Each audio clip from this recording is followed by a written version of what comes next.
इधर छोटू हट जा।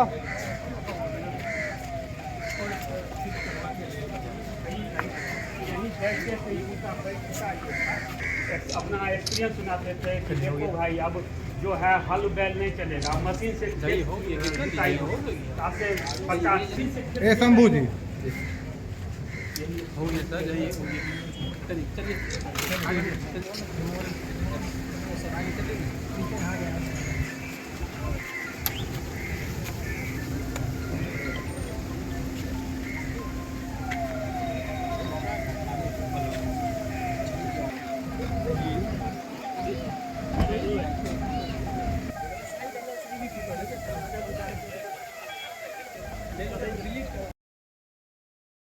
भारत माता की कई हाथ है अभी नहीं उठ रहे हैं। मैं अपने राज्यपाल महोदय के प्रेम पर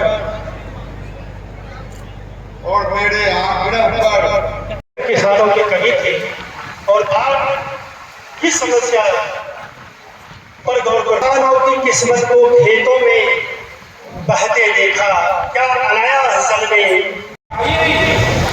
और इंफ्रास्ट्रक्चर के माध्यम से हम यहाँ के सब आयामों को उपस्थित करेंगे, विकसित करेंगे, गांव का विकास भी करेंगे।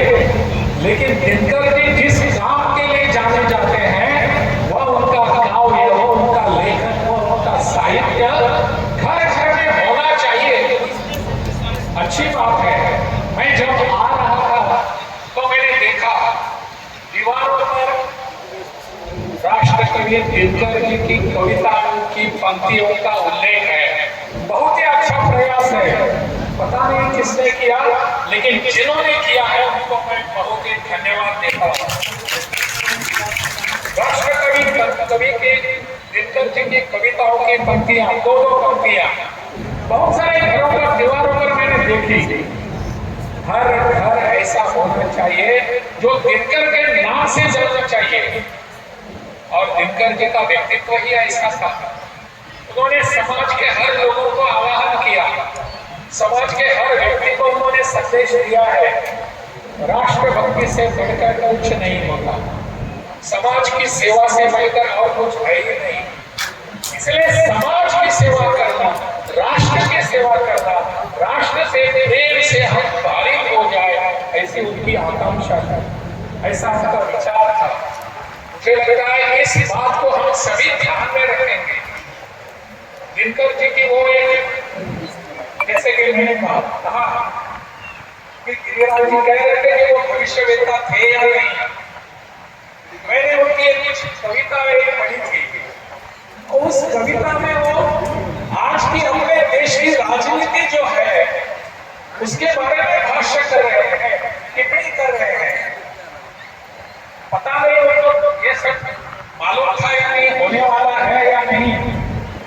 रश्मि रथी में उन्होंने कर्ण के बारे में जो लिखा है, अब कर्ण के बारे में आज के परिप्रेक्ष्य में लिखा है क्या, ऐसा साधारण मैं उसको लिख कर लाया हूं।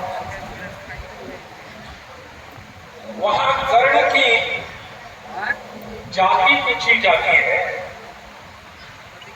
आज अपने देश में अनेक लोगों की जाति पूछने का एक धंधा शुरू हो गया है। कई राजनेता अगर आप हर एक की जाति पूछते हैं, और हमारे दिनकर जी कहते हैं नाम धाम कुछ कहो। कर्ण को जो पूछते हैं तो नाम धाम कुछ कहो, बताओ कि तुम किस जाति के हो, बताओ कि तुम जाति हो कौन। ऐसा शब्द उन्होंने किया है। इस पर टिप्पणी करते हुए यह प्रश्न पूछा गया कर्ण को भरी सभा में, और इस पर टिप्पणी करते हुए दिनकर जी कहते हैं यह ध्यान में रखने की आवश्यकता है। पता नहीं कि आज के राजनेताओं के नाम में लिखा है या और किसी के, परंतु वो कहते हैं ऊपर सिर पर कनक छत्र, भीतर काले के काले। ऊपर सिर पर कनक छत्र, भीतर काले के काले, शर्माते नहीं जगत में जाति पूछने वाले। क्या दिनकर जी को ये सब पता था? उन्होंने रश्मि रचित लिखते समय ये सब लिखा है, कैसे हो सकता है ये? निश्चित रूप से दैवी शक्ति उनमें रही होगी, निश्चित रूप से। और हम सब जानते हैं कि दिनकर जी का प्रेम इस मिट्टी पर था, दिनकर जी का प्रेम इस व्यक्ति पर था, दिनकर जी का प्रेम इस गांव के लोगों पर था, अपने देश के लोगों पर प्रेम था, प्यार करते थे, उन पर वो निछावर करने के लिए तैयार थे। ऐसे दिनकर जी को हम केवल राष्ट्र कवि नहीं, विश्व कवि के रूप में प्रस्तुत करने की आवश्यकता है। पूरे जगत में जाने चाहिए। इसलिए मैं कह रहा हूं कि इनकी सभी काव्य रचनाओं और बाकी की साहित्यिक रचनाओं का डिजिटाइजेशन करना चाहिए, ऑनलाइन उपलब्ध करा के देना चाहिए। दुनिया भर में किसी भी कोने में कोई भी बैठकर पूछ सकता है कि दिनकर ऐसा क्लिक किया तो पूरी की पूरी उनके साहित्य रचना हमारे सामने आनी चाहिए।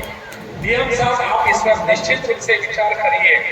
यहाँ की राम राष्ट्रदार राम दिनकर कवि की उनके नाम से जो समिति चल रही है, इस समिति के माध्यम से भी कर सकते हैं। आदरणीय हमारे सांसद हैं, यहाँ बैठे सांसद अपने विधायक भी हैं, इन सब लोगों को साथ में लेकर एक बहुत बड़ा काम हो जाएगा।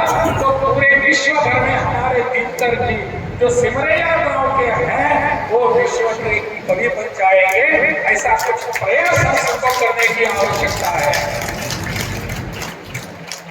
एक छोटी सी बात जो हमारे सांसद कह रहे थे कि बेगूसराय की परिस्थिति आज बाढ़ के कारण कुछ अलग सी बन रही है। उन्होंने मुझसे भी निवेदन किया है कि इसके बारे में कुछ करने की आवश्यकता है। जरूर इसके बारे में करने की आवश्यकता है।